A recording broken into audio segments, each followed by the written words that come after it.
नमस्कार दगड़ियों, मेरा नाम सुनील उपाध्याय है और आप देख रहे हैं पहाड़ी उपाध्याय ब्लॉग्स।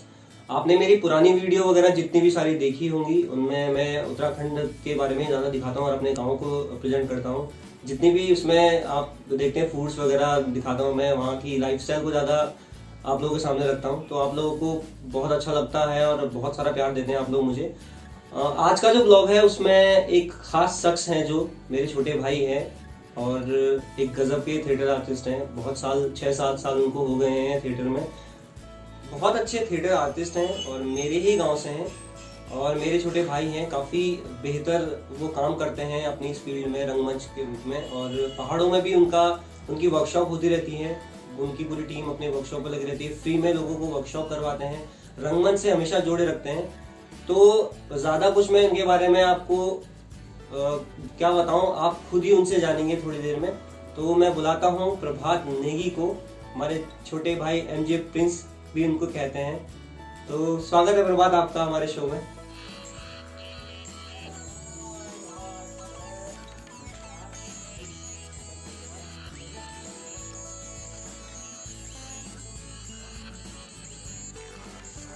अच्छा, तो ये है प्रभात नेगी जिनकी मैं बात कर रहा था, एक मंझे हुए कलाकार। और प्रभात आपका बहुत बहुत स्वागत है मेरे इस यूट्यूब चैनल पे। Thank you so much. और प्रभात आप कैसा लग रहा है आपको, क्योंकि आप बहुत टाइम बाद मुझे मिल रहे हैं और बहुत ही एक कहते हैं कि हो जाता है कभी कभी, ये भी दिल्ली आए मैं भी दिल्ली आया, तो हम दोनों साथ यहाँ पे मिल गए। कॉल पे बात हुई कि दिल्ली में है तो मैंने इनको बुलाया। और आज कैसा लग रहा है आपको यहाँ आके? बहुत बहुत धन्यवाद सुनील भाई कि मुझे आपने यहाँ पे बुलाया। और जैसे कि कल शाम को आपका कॉल आया था तो बहुत खुशी हुई कि मैं दोबारा से हम लोग यहाँ पे मिल रहे हैं, क्योंकि बहुत बार ऐसा होता था कि मैं दिल्ली आता था तो आप यहाँ पे नहीं मिलते थे, और मैं जब वहाँ पे आता था तो आप दिल्ली में होते थे। तो ये बहुत बड़ा एक खुशी है कि आप लोग यहाँ पे मिले हैं। और यहाँ पे आप जो कर रहे हो काम, इस यूट्यूब के जरिए आप अपने हमारे गाँव को प्रेजेंट कर रहे हो, आप हमारे गाँव के कामों को प्रेजेंट कर रहे हो कि कैसे पहले कैसे दिनचर्या हुआ करती थी और अभी क्या दिनचर्या हो रहा है, और हम चीज़ों को कैसे भूलते जा रहे हैं। और आप उस काम को दोबारा से अपने YouTube के जरिए, अपने चैनल के जरिए यहाँ पे लोगों को दिखा रहे हैं, तो वो बहुत खुशी की बात है। और मैं आप लोगों को भी कहूँगा कि आप भाई का जो YouTube चैनल है उसे सब्सक्राइब करें और उसको शेयर करें, ताकि आप भी अपने गाँव में जो भूल रहे हैं शायद उनको आप दोबारा से उस वीडियो के जरिए आप उसे देख सकते हैं। Thank you. तो एक क्वेश्चन है मेरा आपसे कि जिस तरह से आप रंगमंच के लिए काम करते हैं, तो आपके जीवन में रंगमंच से क्या चेंजेस आए? आपके लिए रंगमंच क्या है? आप जिस तरह से रंगमंच के काम वो करवाते रहते हैं, इस फील्ड में हम अगर आपको रंगमंच में देखें अभी इस टाइम पे, और अदर नेक्स्ट लेवल पे हम कहाँ तक आपको देख पाएंगे इस रंगमंच के जरिए? हाँ, बहुत बढ़िया सवाल करा सुनील भाई आपने कि मेरे लिए रंगमंच क्या है। मैं आपको बताना चाहूँगा कि मेरे लिए रंगमंच मेरे लिए बहुत बड़ा टर्निंग पॉइंट है। रंगमंच को जानना, उसे पहचानना और उसमें काम करना, क्योंकि आज के समय में एक हवा बना रखी है कि फिल्मों में काम करना या ये देखना, हर कोई चाहता है टीवी में आना, बट उसके पीछे क्या मेहनत लगती है वो मेहनत करना कोई नहीं चाहता आज के टाइम में।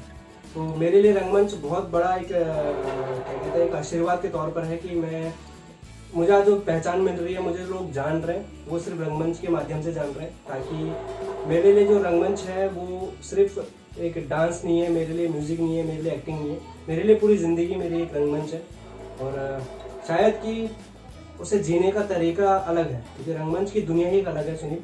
मैं जब रंगमंच में घुसा तो हम लोगों की जो जनरली है, जो हम लोगों की लाइफ स्टाइल है और जो रंगमंच की लाइफ स्टाइल है बहुत डिफरेंट है। हम लोगों की थिंकिंग चेंज करती है और हमारे बोलने का तरीका चेंज होता है, हमारे चलने का तरीका चेंज होता है, अपने आप को प्रेजेंट करना बहुत बड़ी बात होती है। ये सब हमने रंगमंच से सीखा, तो मेरे लिए बहुत बड़ी बात है। बहुत ही अच्छी बात बताई आपने और मुझे भी इस चीज़ के बारे में बहुत अच्छी जानकारी मिली। तो जैसे मेरा एक क्वेश्चन और है, क्योंकि बहुत लोग पूछते हैं मैं पहाड़ों में कि यार ये आता रहता है और यहाँ वर्कशॉप करवाता है, तो जो आप फ्री वर्कशॉप देते हैं उसका थोड़ा सा मुझे बताएंगे थोड़ा कि क्यों आप वर्कशॉप देते हैं, ये इसका क्या माजरा है आपके?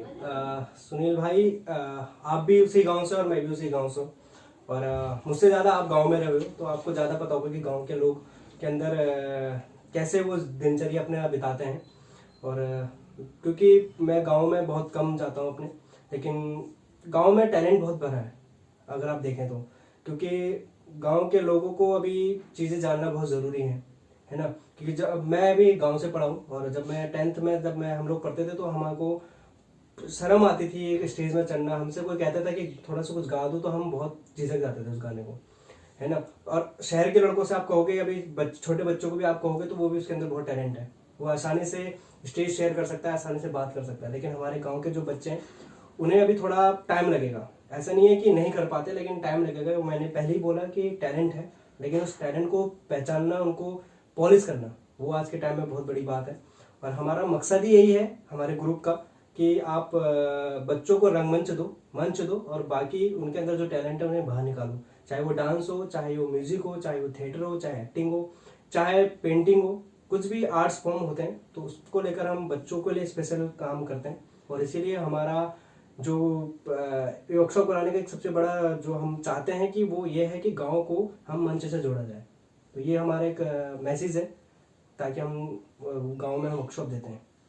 बहुत बहुत बहुत अच्छी सोच है आप लोगों की, और ये एक बहुत बढ़िया थिंग भी है। क्योंकि जब जहाँ से हम लोग आते हैं, जब ये वहाँ से निकले थे तो उस टाइम पे भी वहाँ अभी भी ऐसा कोई रंगमंच करवाते नहीं है। इनकी वजह से ही वहाँ रंगमंच चलता है, और हर दिवाली में हमारे गांव में प्रोग्राम होते हैं। कई जगह स्कूलों में इन्होंने बच्चों को रंगमंच से जोड़ा है, जो आज ये कहते हैं कि यार हमें ये चीज़ करनी है।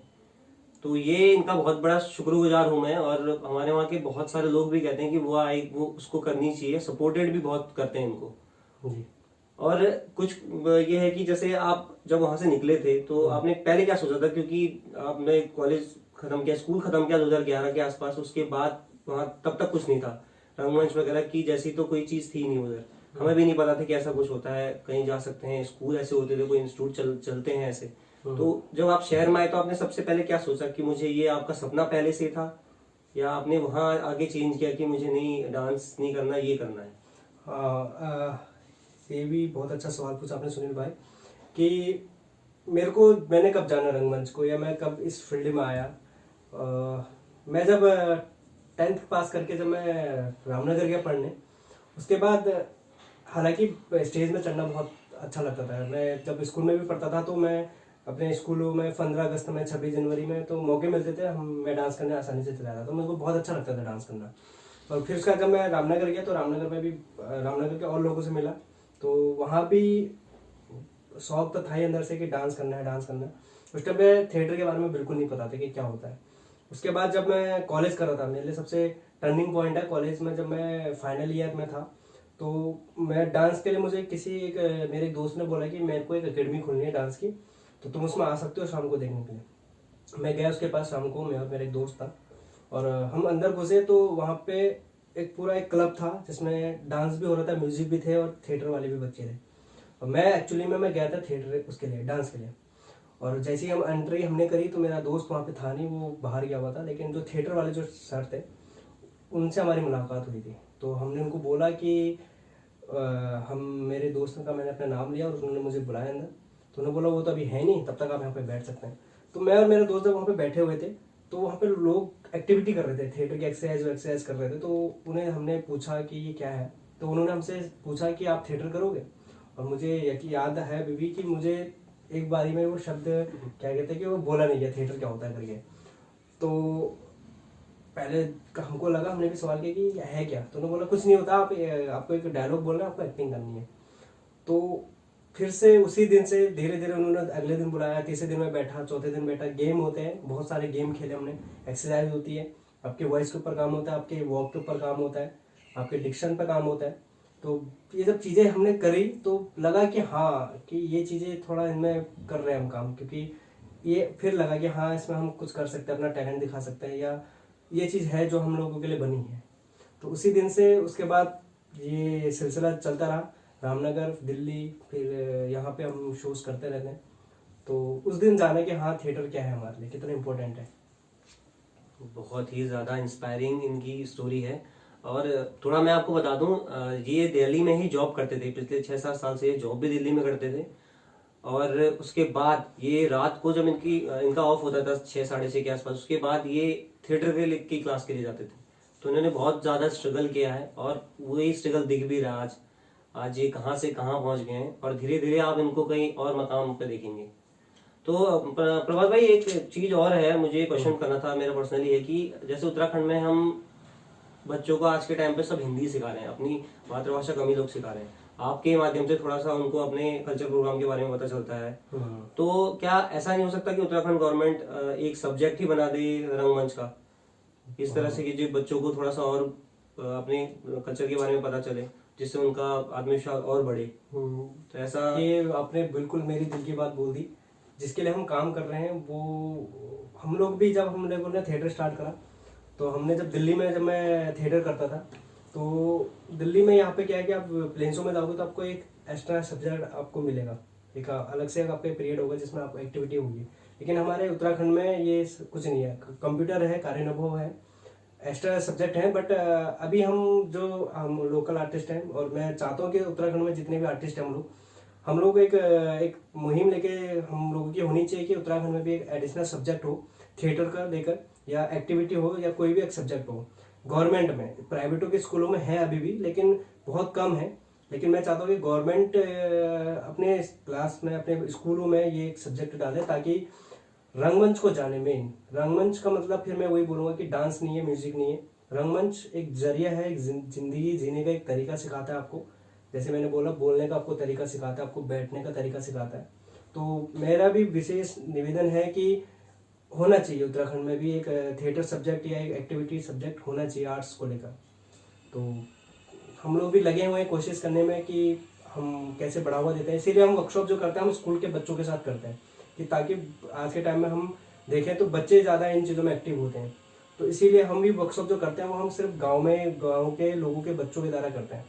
तो ये होना चाहिए, मेरा भी मानना है। ये बहुत ही मज़ा आता है हमेशा इनके, कुछ भी आप वर्कशॉप वगैरह देखिए, अगर आप कभी इनके जाएं वर्कशॉप में तो बहुत ही ज़्यादा इंटरेस्ट आता है, बच्चों से भी सीखने को मिलता है। इनके ये हमेशा कहते हैं कि मैं सिखाने नहीं आया हूँ, मैं सीखने आया हूँ।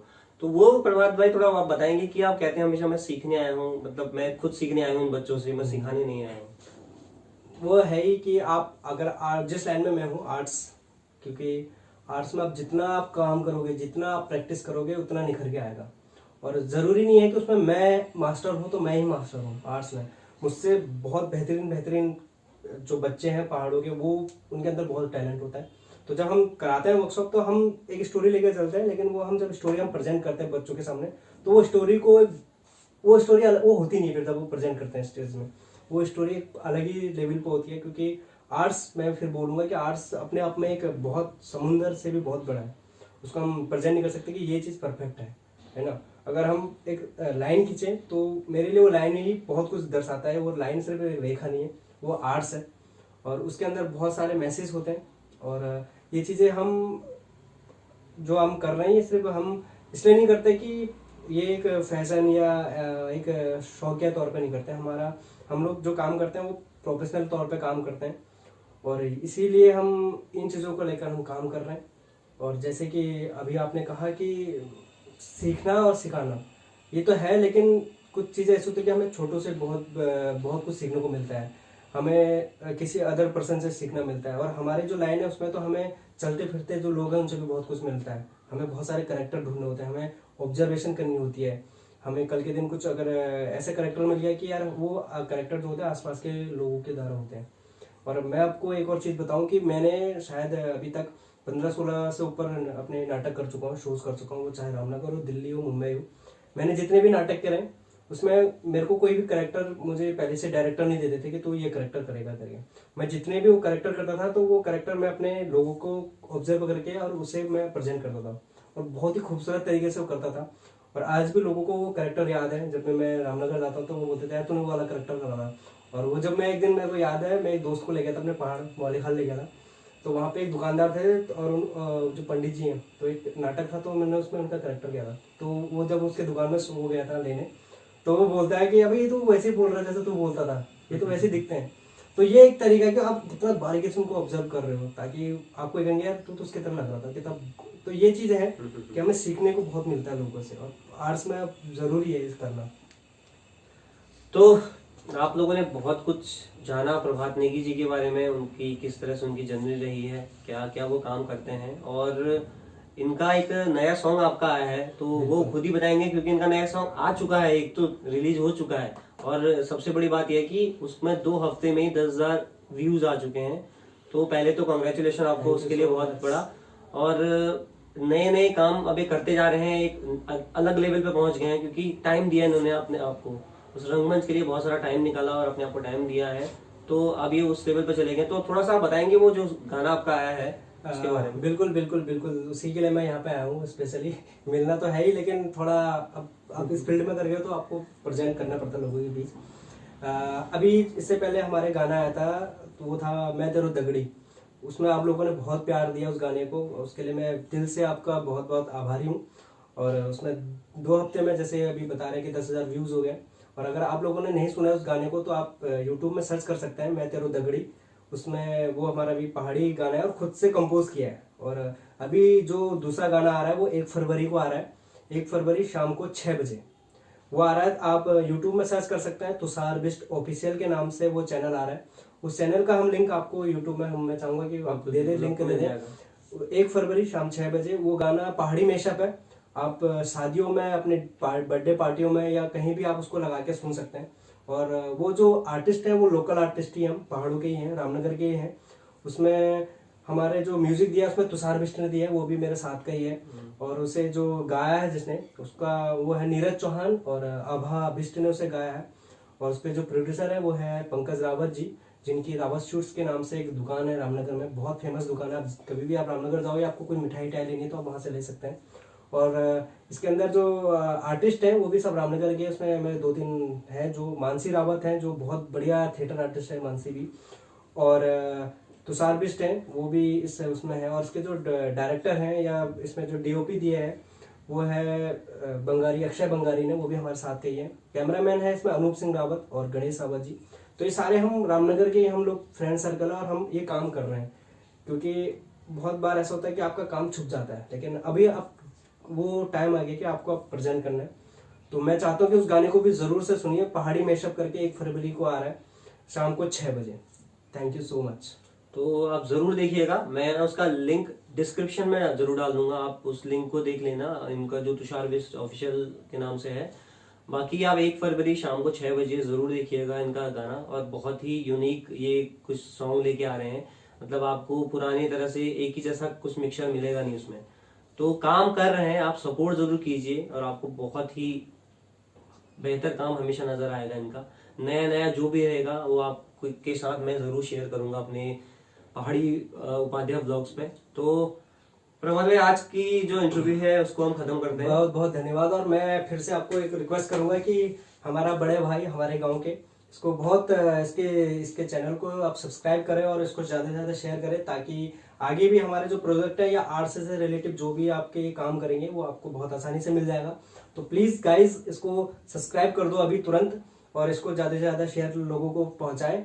और 1 फरवरी को आप शाम को 6 बजे तुषार बिष्ट ऑफिशियल चैनल में आप गाना सुनिए। Thank you so much. Bye bye.